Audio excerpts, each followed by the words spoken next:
I'm Marcus Smith, and this is Constant Wonder. Freedom House Part 2. This is a continuation of the awesome story about a persistent, dedicated group of innovative upstarts in Pittsburgh who pioneered the concept of paramedics, the whole idea of administering emergency medical services away from traditional hospitals. I'm talking about the first responders, the pioneers of street medicine, as it's called. Now, if you're just getting on board with this story, be sure to jump back to part 1 of this podcast in order to get up to speed. It's a course of events that began in 1966 when Pennsylvania's former governor, who had also been a 4-time mayor of Pittsburgh, suddenly collapsed while speaking at a political rally. By today's standards of urgent care, his ambulance ride may as well have been by hay cart or horse wagon. Now, it was a modern automobile, but in function, little more than a thing with wheels, long enough to transport a recumbent body. For this former Pennsylvania Governor David Lawrence to survive, his only real chance was to reach medical experts without delay, those experts waiting far, far away behind hospital doors. If you haven't heard part 1 yet, I'm not going to spoil it for you by telling you whether he made it or not. Now, there's wonder to be found in so many different aspects of this story, but I think one of the biggest places is in the fact that for something that is just understood as a given today, street medicine actually had to be invented, and there was somebody to do it. Now, returning to the point in the story where we left off, here's Kevin Hazzard again.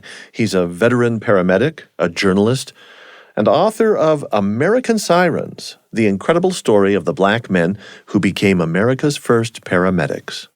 Imagine you're sent out to help someone. Your sole purpose is to save lives in need. You get to somebody's side, and they say to you, is there somebody else? Can't you send someone else? I didn't know that they were going to be sending you. Are you sure you have to touch me? Because I'm not certain I want you to touch me. And they had to deal with a lot of that with patients who were not at all certain that they wanted 2 black men laying hands on them. Now, I don't know about you, but I scarcely know how to react when I hear about these kinds of scenarios, and apparently there were many. What a warped world, I think, where someone teetering on the brink of death might object to treatment because of the color of a first responder. Here's John Moon, one of the Freedom House paramedics. We met him in episode 1, with his view of this from the ground. There were times where we would come upon a person in an affluent neighborhood that had their own personal views or opinions on being examined by an African American. And they would essentially say, well, I don't want you to do all that. An example would be maybe there's certain articles of clothing that I would have to open or remove to place electrodes on your chest to monitor your heart. Instead of you putting emphasis on your condition, you put the emphasis on the person that's actually doing it. It's up to me to slowly pacify that situation to a point where I could get the job done, because you had already built up this perception in your mind that this black person is coming in here laying his hands on me. It never happened before, and how dare you? But you simply say, I'm here to help you, number 1. And number 2 is, if you don't want me to do A, B, C, and D, then your prognosis is obviously going to change. Are you willing to accept that risk because you don't want me to touch you? There were sometimes, yes, I'll accept it. And other times they relented and said, okay, whatever you have to do. Each person had its own way of dealing with these unique situations. And I kind of developed a more compassionate way of presenting the issue to the patient. I felt confident that I could present myself in a way that would put you in a position to accept my help. If you regretted it afterwards, or whatever the case is, I got you in the back of my vehicle, and you're in my environment now, so I got control of that situation. Once I get you into my environment, so I'm the person in charge here now.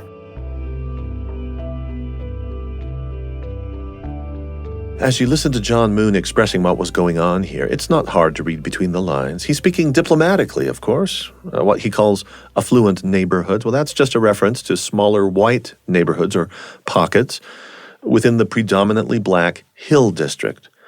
And some of these white people, even when life was on the line, did not take well or kindly to being treated by black medics. They preferred sticking to the racial lines that they had drawn in the sand. I think the most apt metaphor maybe is that right there in the Hill District, they had their hills of bigotry to die on. Perhaps the most frustrating and heartbreaking part of this is the city itself, from a governmental standpoint, never accepted them. The moment that Freedom House gets out there, other cities around the country begin adopting their model. There's proof that other cities were both reaching out to them and also sort of looking at what they were doing and saying, yeah, that's it. Let's go ahead and copy that. And they were doing it quite successfully. At one point, they attend a conference in Mainz, Germany. So they are all over the place. They are accepted everywhere but at home. The mayor, a guy named Peter Flaherty, never embraced Freedom House. He spent a lot of time insisting that his hesitation to their organization was that he didn't believe that paramedics were of value, and he didn't think that they were worth any money, and that the police were good enough. One by one, they were able to prove his arguments wrong. And when he finally had no more arguments, he just started putting impediments in their way. So they made it so they could not use their sirens downtown, which slowed them down. And then there were all these rumors that got started that, be careful in a Freedom House ambulance. They're selling drugs out of those things. They're running dice games out of those things. It was a very difficult environment that they had. And yet every day they showed up, they ran their calls, and they served as not only a model inside the city of Pittsburgh for how things should be done, but nationwide as a model for how things should be done. So the Freedom House medics had to prove their worth. And they must have done this on hand of very specific cases. I know you tell a story, for instance, of a kid on a bicycle and a head-on collision. Is this the kind of proof that at least let them make those inroads, if not fully persuade someone like Mayor Flaherty?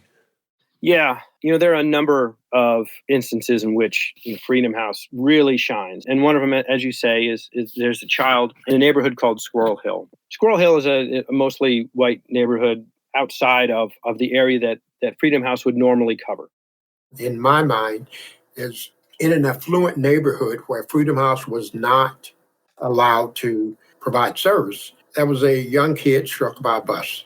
He was on a bike, and the bus really critically injured this kid. So since Freedom House is not allowed in this affluent neighborhood, the police were dispatched. They arrived on the scene and noticed that the severity, and they got back on the radio and said, could you send us Freedom House ambulance? And the dispatcher politely told them, I can't do that because it's not their area. The police officer on the scene says, well, it may not be, but we want someone out here that knows what the hell they're doing. And at that time, once again, you go back to Freedom House was monitoring the police's radio. So we actually heard the actual call and the transmission and responded there, subsequently stabilized the child and transported him to the hospital. The call itself, as I'm telling it to you, is a lot more mild-mannered than it actually was, because he was very seriously injured.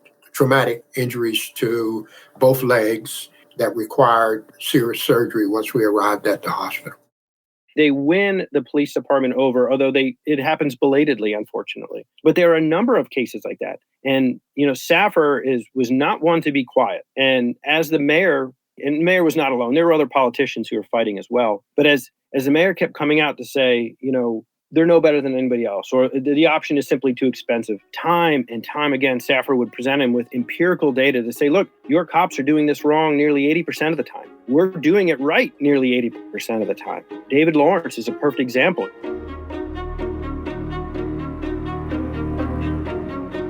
Kevin Hazzard is talking about Peter Saffer. In part one, we learned about Saffer, the father of CPR, the godfather of Freedom House, a pivotal figure in getting all this rolling. But it's 1974, and Freedom House is still struggling after half a decade of operation, still struggling for respect in Pittsburgh. Meanwhile, their method of practicing medicine, it's capturing attention elsewhere. As Kevin Hazzard has already mentioned, various cities around the United States, even outside of the country, are starting to try out their own versions of the Freedom House program. And the U.S. Department of Transportation, acutely aware of trauma being a neglected disease, begins searching for a national model of street medicine. Freedom House is at a crossroads, underfunded, running ragged, facing resentment and racial animus from a city government. Safar was getting overwhelmed himself, too much to do, and he needed an administrator, a leader to seize the reins of the program, to really run with things. Ideally, this person would help Freedom House be chosen as the model program for the new national push on EMS services. Peter Safar is a brilliant man, but he's also, a man whose mind moves in 1,000 directions. So he was building a resuscitation institute at the University of Pittsburgh at the same time that he was running Freedom House. And he's, a doctor who's very much in demand. So his attention is not always there. He had other people that he appointed, but, you've got to understand, late 60s, early 70s, who are these doctors? They're largely men and they're largely white. And they're being asked to step into this thing that it's not quite medicine as they understand it to be. And the people practicing it are not quite medical professionals as he understands them to be. And so there's this cultural disconnect that is very rarely breached, and certainly not for long.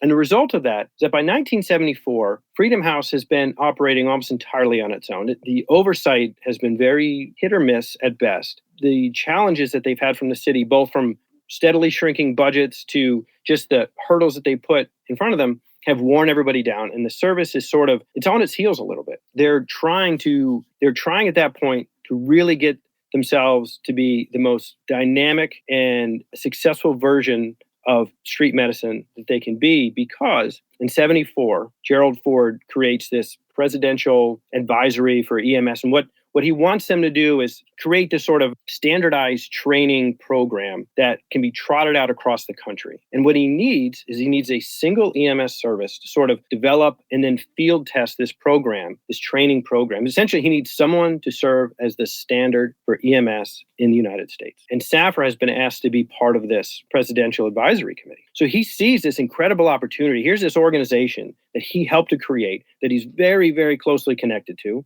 that desperately needs help. And if anything will give you legitimacy, it is being handpicked by the President of the United States to say, you are the standard. And so Safar needs this organization to be as absolutely powerful and as good as it can be. He needs an ambulance wizard. He needs a medical wizard. He needs a personnel wizard. He needs the biggest dynamo he can find. And he's got a bunch of those. He attracts great talent. He reaches out to all of them and they all say no. So he strikes out on all of his top doctors. And so he turns to this doctor who had just arrived from Cleveland, named Nancy Caroline. At this point, zero experience. She's just out of her residency. She graduated from high school early. She went to Radcliffe, and then she goes to a medical school in Ohio called Case Western, which is sort of as eccentric as medical schools can get at that time, but a very good program. And he essentially bullies her into taking it. She wants to say no, and Safar, he can't have anybody else say no, so he just keeps pressing on her. Now, luckily for Safar, Nancy Caroline is the ultimate contrarian. She's very anti-authoritarian and very much of an independent mind. And so she listens to her colleagues saying, don't do this. It cannot be done. You will hate this. And the more people say, you can't do this, the more Nancy says, all right, I'm going to go ahead and do this. As Safar is sort of refusing to take no, Nancy says, all right, fine, I'm going to do this, but you're going to have to let me do it my way. So she comes with credentials that very few people can match. And she's incredibly intelligent and incredibly driven, but she has no idea. She doesn't know what a paramedic is. She's never been on an ambulance. None of this is in her wheelhouse at all, nor does she have anything in common with young men that she's been tasked to lead. So not only does she not know what they do, but she doesn't really know who they are. And they, at the same time, they don't know what she's supposed to do, nor do they know who she is. And it is not a good fit. They do not trust each other. They do not understand each other, but they need each other. And they know that. Freedom House is aware that they've got a bullseye on their back. Nancy is aware that nobody thinks she can pull this off. So she's got to make this happen, and they've got to get as good as they can get. These two opposites are sort of attracted by this mutually assured destruction that will come if they cannot figure this out. John Moon has especially fond memories of Nancy Caroline. He remembers her as someone who pushed her personnel at Freedom House to take on more and more challenges on the street, and not just more challenges, but new challenges, including certain medical procedures that, outside of the brick and mortar of a hospital, were unprecedented. She was a very compassionate, confident, brilliant person. And she had a way of instilling in you confidence that you didn't know you had.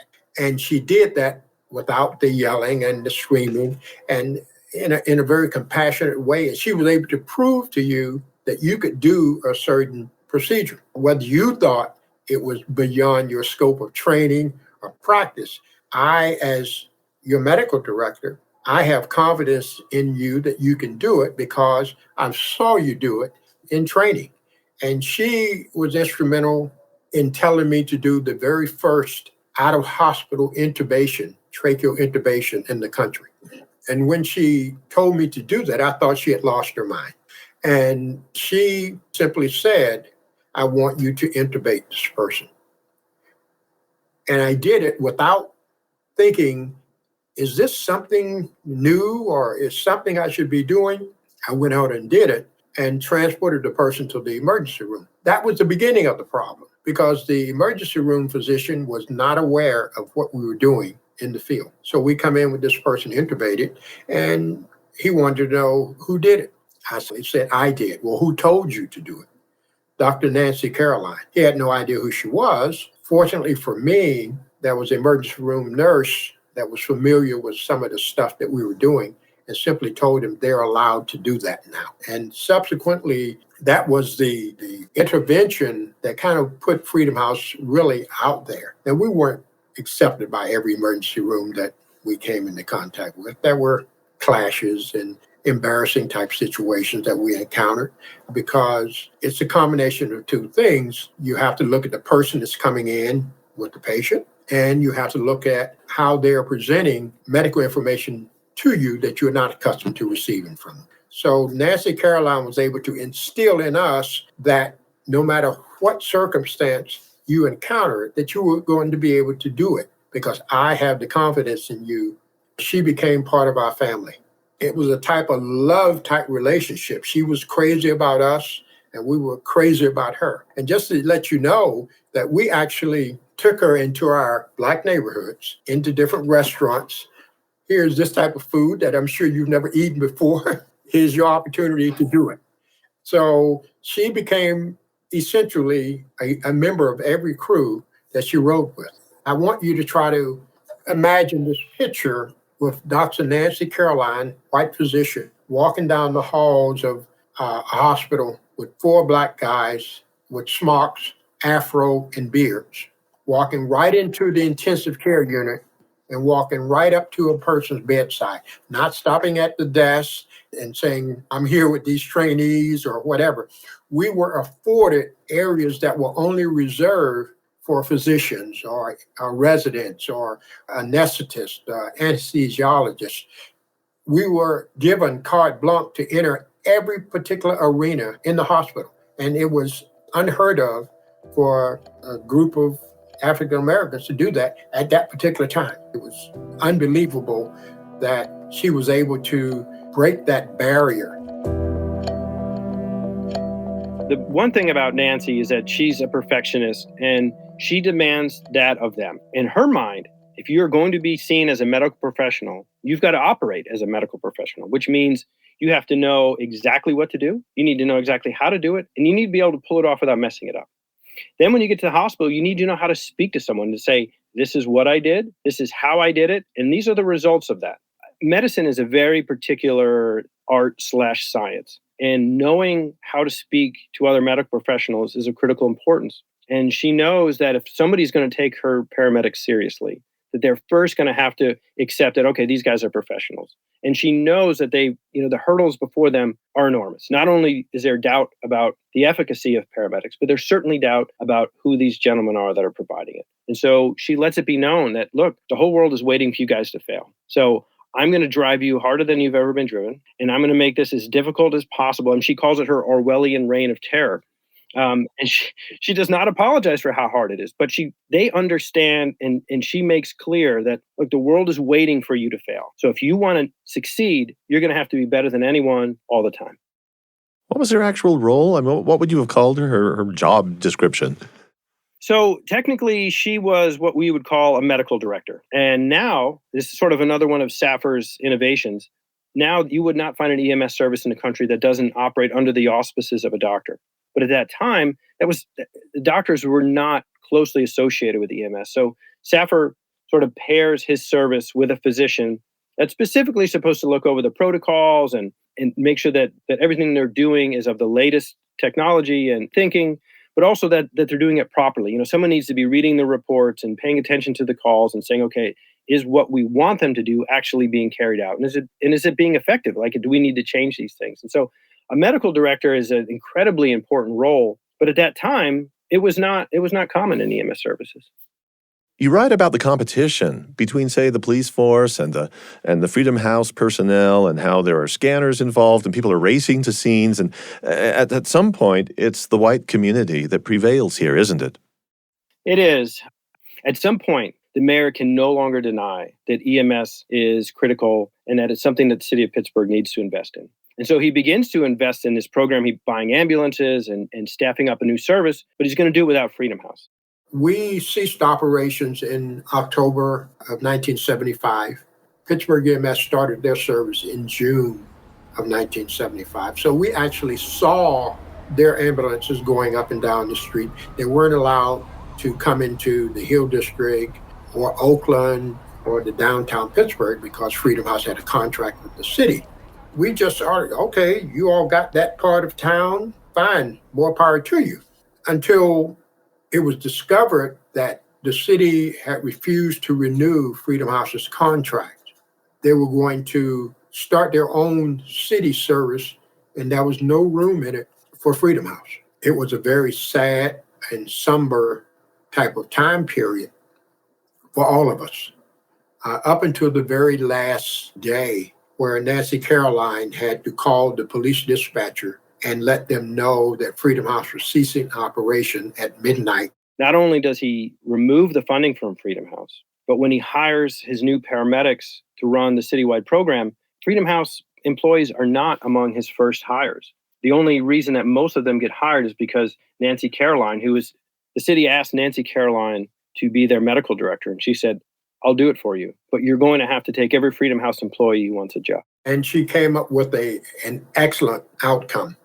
And there was an agreement between the Freedom House Board of Directors, including her and Dr. Peter Saffer, and the city of Pittsburgh, that specifically stated that once Freedom House was phased out, all of its employees would be phased into the city's system. Now, this agreement you would expect was signed and binding. But the problem being with the agreement is we, the employees, had no knowledge of the agreement. Only the city of Pittsburgh government and Pittsburgh EMS at that time knew about the agreement. So they kind of kept it quiet. And once Freedom House's personnel came into the city system, they could renege on their agreement, which they did without very much retribution because we didn't know the agreement existed. As a matter of fact, I had to be retrained according to their standards all over again. They would not accept any of the training. Here I am, helped write the book on paramedic training, and I had all this experience in pre-hospital care, and I came in as the third person on a crew. So the mayor is more or less sort of strong-armed into hiring Freedom House employees. And as they will tell you, the city was forced to take them, but the city was not forced to keep them. And so, very quickly, they are having to take tests every day.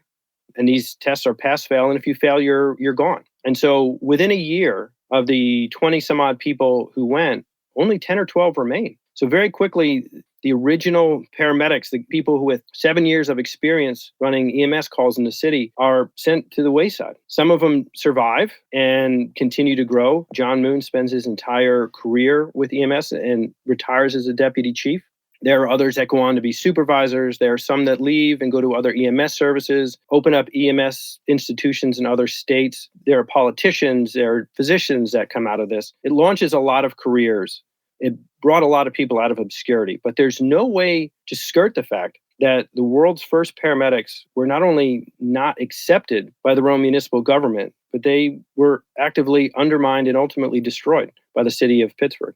It was a concerted effort by city government as well as Pittsburgh Emergency Medical Services to eliminate as many of Freedom House's personnel as possible. And it was very, very, very successful. Now, saying that, I don't want it construed in any way, shape, or form that I have any type of animosity against Pittsburgh EMS.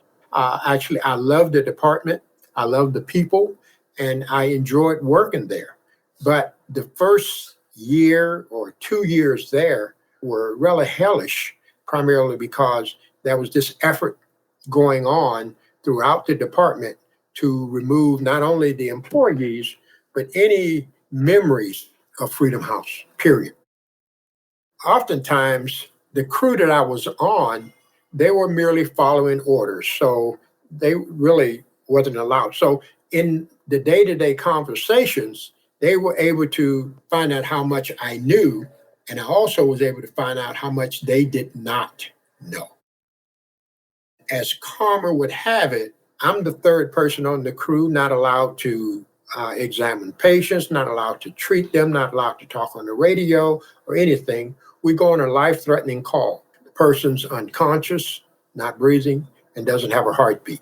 We walk into the house, they walk over to examine the patient and find out that he's in cardiac arrest. Oh, what have we run into? They immediately turned around and looked at me and said, "You take over." Yeah, the same person that wasn't allowed to do anything. So I essentially was introduced by fire, for lack of a better term, primarily because at that particular time, I found out that they had absolutely no idea on how to deal with critical care emergencies. The city had blown up this highly trained super ambulance concept, and it was filled with people that had never experienced life-threatening emergencies in the field. They accepted me as an integral part of the crew themselves, because without that particular call, who knows how long I would have to be this third wheel. And it had to be kept a secret because I wasn't allowed to do anything. So it wasn't that John Moon really helped us save this patient.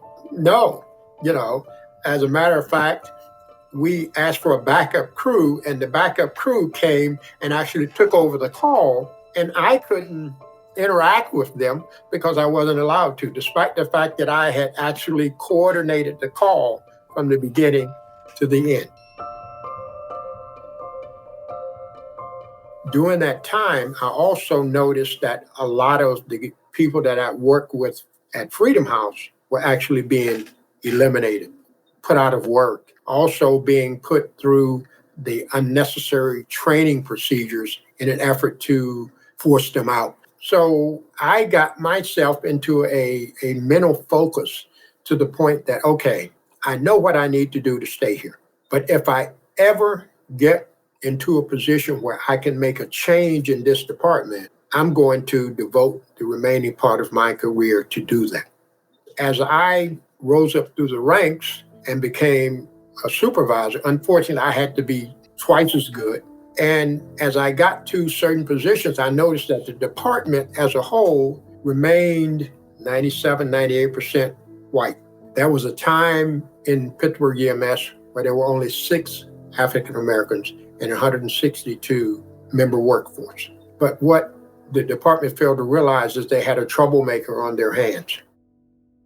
As I got through the ranks, I became more boisterous, for lack of a better term.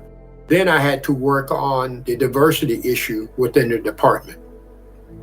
I brought that to the surface of my administration, that it's kind of sad that this whole career began in the Hill District from a Black organization, and we only have 5 or 6 African Americans. We went 10 years without hiring an African American paramedic for the city of Pittsburgh. The troublemaker voiced his concerns, and I was able to get my boss at that time, who was the chief of the department, to listen. And the reason why he listened is because he did his internship under my direction at Freedom House. So he came into the organization, Freedom House. I kind of took him under my wings and made him feel comfortable, and he never forgot that. This is what I would call a happy, sad story. Freedom House develops the concept, paves the way, serves as a model nationally and internationally, and then gets squeezed out. The city of Pittsburgh goes for 10 years without hiring an African-American paramedic, and yet, little by little, whittle by whittle, John Moon sticks it out at Pittsburgh EMS and begins to use his seniority and respect to get more African Americans hired on. Essentially, in doing this, he was helping to rescue from the ashes of Freedom House some sort of a legacy, some lingering embers of hope, seeds of opportunity. It was up to me to make sure it worked.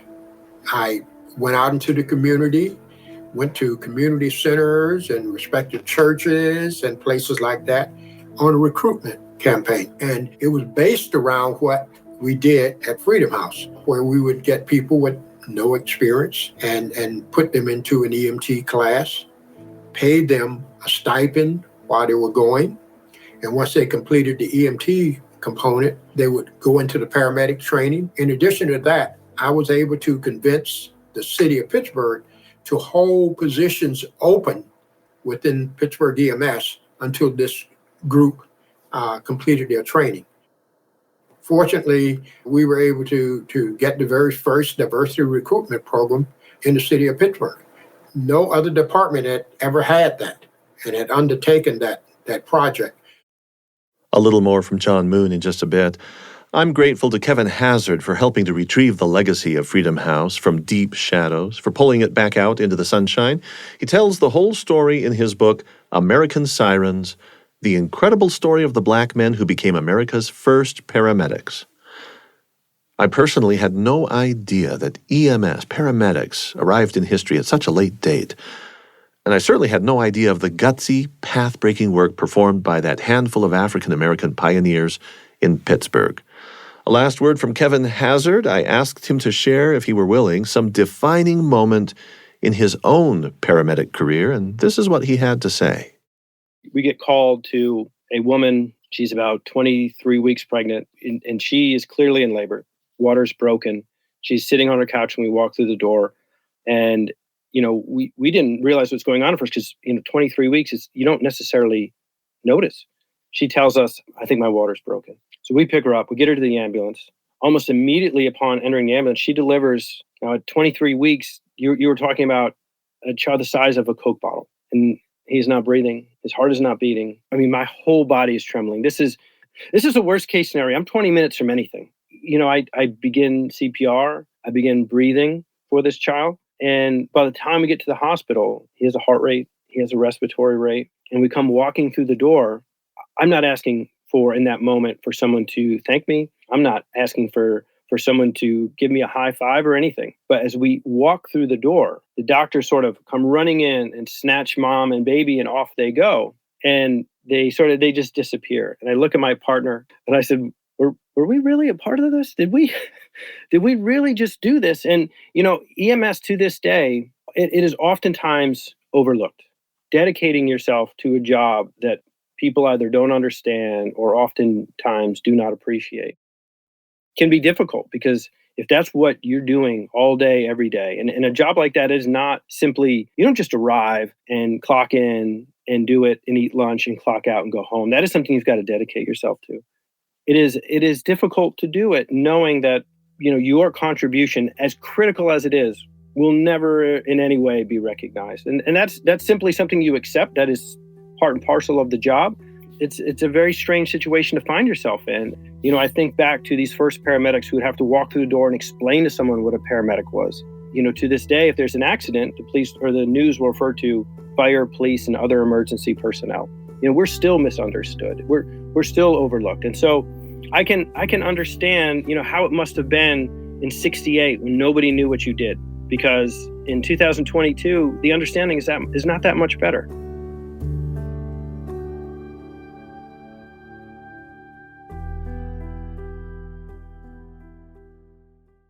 There's a man named George McCary, very young, 1968. So he's among the second class of Freedom House paramedics. He's a high school graduate, no interest in getting a job, just wants to hang out and have fun. He lives with his grandmother. His grandmother's about to kick him out. He doesn't know what he's going to do. And his cousin comes to him and says, "Hey, I hear there's this thing. It's called Freedom House. And it'll give you training. They'll pay you to go to training, and it'll give you a job." And so he says, "Fine, I'll do that." And his grandmother says, "I don't think you're going to make it." He sticks through the class just to prove her wrong. This young guy is sort of a self-described hustler.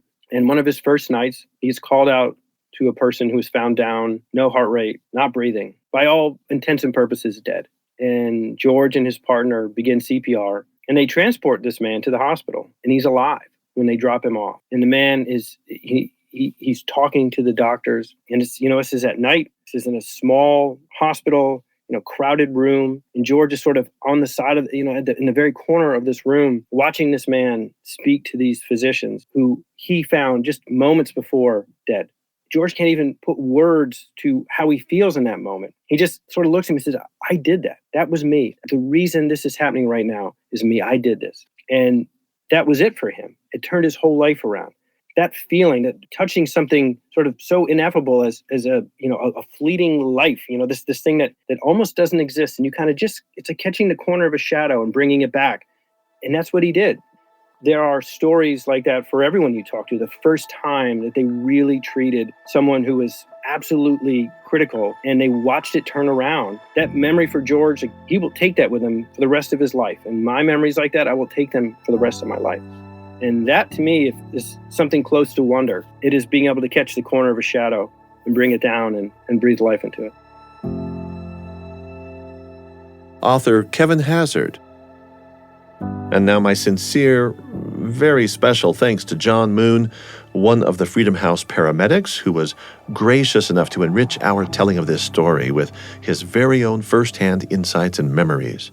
A final word from him now on what this all means to him personally and what he hopes the world might remember. I didn't know what I was getting into at that particular time, but here I am, going into the operating room and intubating patients that are ready to go under surgery. Those types of things that are normally done by an anesthetist or an anesthesiologist, walking into an intensive care unit, not stopping at the desk to say, "I'm here, show me around," but immediately walking up to a person's bedside with Dr. Nancy Caroline and saying, "Okay, what do you want me to do for this patient?"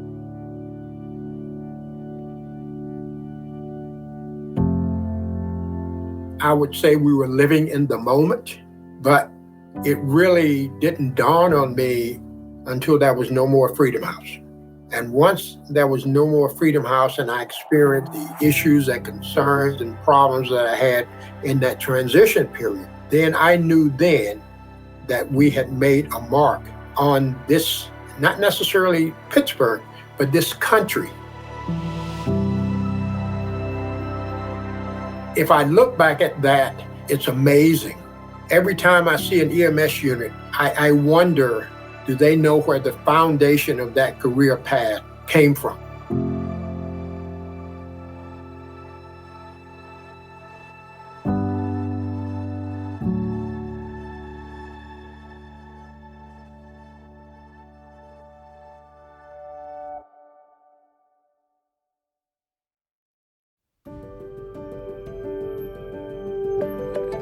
For Constant Wonder, I'm Marcus Smith.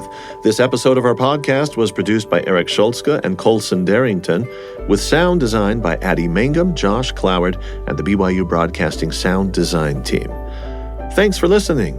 Constant Wonder is a production of BYU Radio.